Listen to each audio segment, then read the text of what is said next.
नमस्कार दोस्तों, कैसे हैं आप सभी। आशा करता हूं कि आप सभी बहुत अच्छे होंगे और जो हम आपको वीडियो बना कर दे रहे हैं उसके द्वारा आप ड्राइंग के बारे में कुछ जानकारी हासिल कर रहे होंगे। तो जैसा कि पिछले आपके क्लास में हम बताए थे, आइसोमेट्रिक प्रोजेक्शन, ऑर्थोग्राफिक प्रोजेक्शन का व्यू निकाल लेते हैं फर्स्ट एंगल और थर्ड एंगल दोनों में। ठीक, अब आते हैं कि ये आपका ऑर्थोग्राफिक और आइसोमेट्रिक था, ये दोनों कंप्लीट हो चुका है। अब जो भी है इसके बारे में क्वेश्चन बच गए जो आपको प्रैक्टिस करने, बार बार प्रैक्टिस करने हैं। जितने ज़्यादा आप क्वेश्चन बनाते हैं उतने ज़्यादा ही आपके पास नॉलेज बढ़ती जाती है। अब आते हैं कि इससे पहले इस चैप्टर में आपका क्या था। इस चैप्टर का सबसे पहला पॉइंट था आइसोमेट्रिक प्रोजेक्शन। आइसोमेट्रिक प्रोजेक्शन जो था वो आपका था सबसे पहला पॉइंट।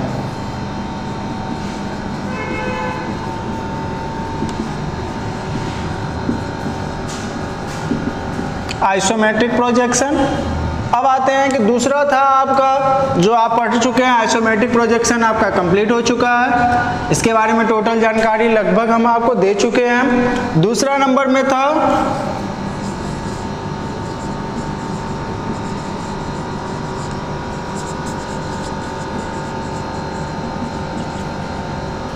Oblique projection. जिस ऑब्लिक प्रोजेक्शन के बारे में भी मैंने आपको जानकारी दे दिया, तो ये भी आपको हम क्या कर रहे हैं, बता चुके हैं।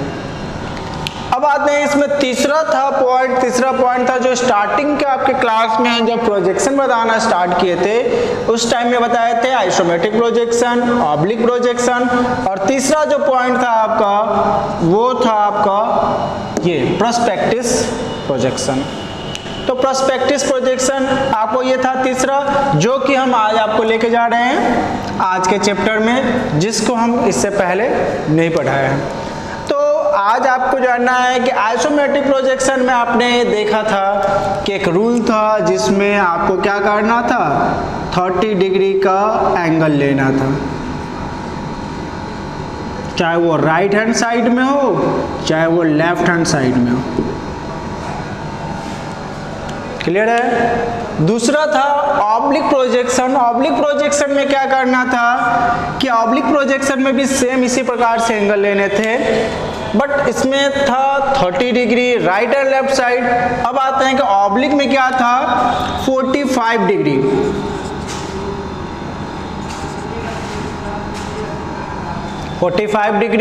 राइट हैंड साइड की ओर हो गया, तो 0 डिग्री हो गया आपका लेफ्ट हैंड साइड की ओर। इसके आधार से आपको क्या करने थे, प्रोजेक्ट बनाने थे। इसमें देख रहे हैं कि बीच के भाग जो थे वो आपका एंगल बना रहे थे 120 डिग्री का, और जैसा कि हम इसमें ऑब्लिक में बताए थे आपको कि बीच के भाग बना रहे 135 डिग्री का।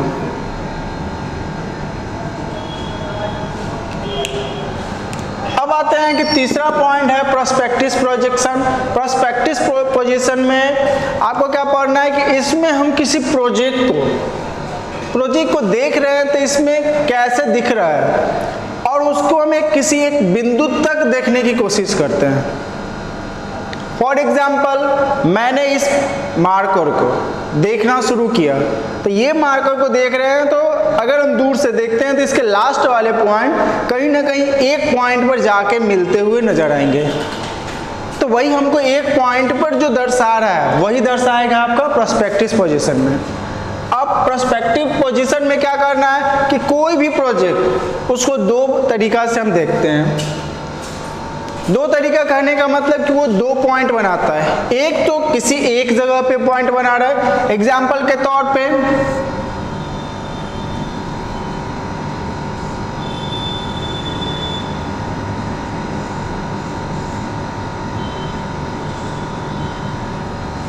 ये प्रोजेक्ट रहा। अब इस प्रोजेक्ट को क्या करना है, हमको देखना है। जब हम यहाँ से देखना शुरू कर रहे हैं तो ये कहीं ना कहीं एक पॉइंट पे जाके मिलेगा। अब कैसे मिलेगा, तो ये पॉइंट भी जाकर कहाँ मिलेगा, इसी पॉइंट पे। ये पॉइंट भी जाकर मिलेगा इसी पॉइंट पे। ये भी जाकर मिलेगा इसी पॉइंट पे। ये भी जाकर मिलेगा इसी पॉइंट पे। ये जाकर भी मिलेगा इसी पॉइंट पे, और ये जाकर भी मिलेगा इसी पॉइंट पे, और लास्ट ये कॉर्नर पॉइंट है, ये भी जाकर मिलेगा इसी पॉइंट पे। कहने का मतलब कि ये प्रोजेक्ट हम छोटा प्रोजेक्ट हो या बड़ा प्रोजेक्ट हो, अगर छोटा प्रोजेक्ट है तो वहां से हम क्या करते हैं, अगर छोटा प्रोजेक्ट है, अगर बड़ा देखना है तो उसके नज़दीक से देखते हैं, तो धीरे धीरे वो क्या होता है, बड़ा की ओर दिखते जाता है। तो यहाँ पे हमें बात करना पॉइंट पे, बड़ा प्रोजेक्ट को हमको लाना है छोटा पे, मतलब हम एक छोटा सा प्रोजेक्ट अगर बना देते हैं तो उस प्रोजेक्ट को हम चाहे जितना भी बड़ा हो सकता है हम बना के प्रेजेंट कर सकते हैं। तो सेम यही प्रोजेक्ट को यहाँ पे इसके अंदर यहाँ भी पुट कर सकते हैं, यहाँ भी कर सकते हैं, यहाँ भी कर सकते हैं, और आगे भी। जितने आगे हम पुट करते जाएंगे ये एक पॉइंट की ओर जाता चला जाएगा। ये हो गया। अब करने का मतलब कि एक पॉइंट वाले तो हो गए, दूसरा पॉइंट वाले क्या होता है, तो दूसरा व्यू होता है कि अगर आप यहां से देख रहे हैं तो एक पॉइंट पे बना, अगर आप मिडिल से देख रहे हैं, यहां से देखना शुरू कीजिएगा, तो राइट साइड में भी एक पॉइंट पे जाकर दर्शाएगा, लेफ्ट साइड में भी एक पॉइंट पे जाकर दर्शाएगा। और लेफ्ट साइड में कैसे दर्शाएगा, तो यहाँ पे आते हैं, यहाँ भी एक पॉइंट ले लेते हैं। अब ये पॉइंट लिए हैं, यहाँ पे भी देख लीजिए कि आपका ये जो पॉइंट है ये आकर मिल रहा है, अगला ये पॉइंट भी मिल रहा है, अगला ये पॉइंट भी मिल रहा है, अगला ये पॉइंट भी मिल रहा है, अगला ये पॉइंट भी मिल रहा है, और यहीं से अगला ये पॉइंट भी मिल रहा है। तो देख रहे हैं कि यहाँ पे एक और पॉइंट बन गया, यहाँ भी एक पॉइंट बन गया, दो पॉइंट वाले हो गए। अब यही दो पॉइंट वाले जो होते हैं इसी को हम कहते हैं स्टेशन पॉइंट। क्या कहते हैं, स्टेशन पॉइंट।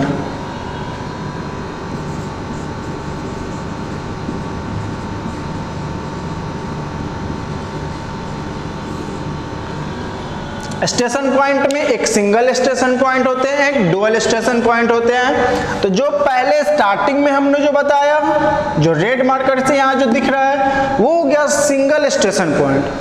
अब आते हैं राइट एंड लेफ्ट साइड दोनों पॉइंट से जो मिल रहा है ये होगा डुअल स्टेशन पॉइंट। अब इसके मार्फत क्या करते हैं कि हम किसी एक प्रोजेक्ट को, इस प्रोजेक्ट को उठाए, अब यहाँ से उठाकर हम देख रहे हैं तो किसी एक पॉइंट पे देख रहे हैं, तो यहाँ एक पॉइंट के बीच में जितने भी प्रोजेक्ट इससे छोटे होते चले जाएंगे इसके बीच में ही आएंगे। अगर हम कॉर्नर से देखते हैं तो एक दाहिने साइड भी पॉइंट बना रहा है, एक दूसरे साइड भी पॉइंट बना रहा है। तो यही अंतर है, और इसी के बारे में हमको पढ़ना है प्रोस्पेक्टिव प्रोजेक्शन में। अब प्रोस्पेक्टिव प्रोजेक्शन में क्या है कि हमको एक प्रोजेक्ट को बड़ा से हमको क्या करना है, छोटा की ओर लेके चलना है। तो इसमें विशेष हम इसीलिए नहीं जानकारी लेना चाहेंगे कि हमारे जो प्रोजेक्शन है वो सारे के सारे वर्क कर रहे हैं अभी फिलहाल हमारे आइसोमेट्रिक प्रोजेक्शन पे, दूसरा ऑब्लिक प्रोजेक्शन पे। तो ऑब्लिक प्रोजेक्शन पे भी आपको बहुत सारी वीडियो होगा जो कि हम जारी करेंगे, और आइसोमेट्रिक प्रोजेक्शन पे भी बहुत सारे ऐसे वीडियो होंगे जो हम जारी करेंगे। तो अगला जो हमारा वीडियो होगा उस वीडियो में हम आपको बताएंगे कि आइसोमेट्रिक प्रोजेक्शन के अभी तक 2 क्वेश्चन बता चुके हैं। क्वेश्चन बार बार आते रहेंगे, और कौन कौन से क्वेश्चन किस समय प्रयोग होता है, कब किस एग्जाम में इससे क्वेश्चन आते हैं, कब किस एग्जाम में ऑब्लिक से क्वेश्चन आते हैं, उसके बारे में प्रैक्टिस कराएंगे। तो ये रहा आपका प्रोस्पेक्टिव पोजीशन। अब प्रोस्पेक्टिव पोजीशन को आपको क्या करना है कि एक छोटा सा सिंबल लेके, एक छोटा सा आप एक प्रोजेक्ट ले लीजिए, और उस प्रोजेक्ट को क्या कीजिए आप बनाइए, और वहाँ से एक निश्चित दूरी पे जहाँ आपकी मर्जी एक सीट पे हो उस सीट तक एक पॉइंट ले जाइए, और इन सारे पॉइंट को उस पॉइंट से मिलाइए। इसमें जितने भी पॉइंट हैं हमारे प्रोजेक्ट में, जितने भी पॉइंट हैं, इन सारे पॉइंट को हमको किससे मिलाना है, स्केल के द्वारा से आप एक पॉइंट पे मिला दीजिए। जैसे ही आप पॉइंट पे मिलाते हैं, अब क्या कीजिए वहां से ये जो भाग बना हुआ था, जैसे जैसे जो पॉइंट मिला हुआ ये पॉइंट है, तो यहाँ पे अगर हम दर्शाते हैं ये रहा, इस पॉइंट से अगर हमको ऊपर की ओर लेके जाना तो देख रहे हैं कि ऊपर की ओर कौन सा भाग गया है, उस भाग में मिला देंगे। दूसरा अगला ये पॉइंट गया, ये पॉइंट लेंगे, और ये दोनों देख रहे हैं क्रॉस मिला हुआ है, मिला दिए। अब ये पॉइंट किससे जाकर मिल रहा है, इस वाले पॉइंट से मिल रहा है, और ये ऊपर वाला पॉइंट किससे जाके मिल रहा है, इससे मिल रहा है। ये हो गया। अब आते हैं यहाँ से, ये पीछे वाला पॉइंट ये रहा, इस पे जाकर मिला हुआ है, मिला दिए। अब यहाँ से हाइट ऊपर गया, देख लीजिए गौर से कहाँ पे जाके मिला हुआ है, इस पे मिला दिए। अब ये पॉइंट देख लीजिए कहाँ से जाके मिला हुआ है, इससे आके मिला हुआ है, ये हम लाकर मिला दिए इससे, ये मिल गया। अगला आप देखिए यहाँ से ये पॉइंट जाके मिल रहा है, तो हमको क्या करना है, इस पे भी हमको एक पॉइंट कर देना है। और ये पॉइंट यहाँ पे इससे मिला था और ये पॉइंट को हमको क्या करना है, इससे मिला देना। अब देख सकते हैं कि आगे जो पॉइंट आपके बने थे वही पॉइंट यहाँ भी बने, और जो दूरी यहाँ था एवरेज वही दूरी आपका यहाँ पे भी आया। कहने का मतलब कि आप जितने भी प्रोजेक्ट बनाते जाइएगा रेशियो यही रहेगा। इसमें जितने रेखा हैं वो सारे के सारे रेखा यहाँ पे एंट्री करने हैं, और सारे के सारे रेखा जैसे आप मिलाते हैं इसका साइज छोटा होते जाएगा पर इसकी आकार में चेंजिंग नहीं होगी। वैसे यहाँ से भी इधर हम आएंगे तो वैसे ही यहाँ से भी जितने भी पॉइंट है तो हम क्या करते हैं, यहाँ पे अगर एक पॉइंट लेते हैं, इसका पॉइंट अगर ये यहाँ लेते हैं 90 डिग्री पे मिलाना है। अब अगला देख रहे हैं कि ये पॉइंट जैसे मिला रहा है वैसे ही मिलाते जाना, आपका टोटल क्या होगा, ये प्रोजेक्ट तैयार होगा। तो आज के लिए इतना ही। आज आपका जो प्रोजेक्शन था, प्रोजेक्शन में जितनी जानकारी होनी चाहिए थी वो सारे जानकारी आज तक के वीडियो में आपको कंप्लीट करा दिया गया है। अब आपके पास समय है, आप क्या कीजिए, इन सभी से जो क्वेश्चन रिलेटेड क्वेश्चन है, चाहे वो आइसोमेट्रिक से हो, ऑब्लिक से हो या फिर ऑर्थोग्राफिक से हो, इन सारे का क्या कीजिए, आप क्वेश्चन बार बार आप रिपीट कीजिए। क्वेश्चन हम देंगे उसे आप कंप्लीट किया कीजिए, और फिर अगले जो आपको हम वीडियो में क्या करेंगे, इससे भी बेहतर आपको चैप्टर पे ले चलेंगे और इससे भी बेहतर जानकारी देंगे। नमस्कार।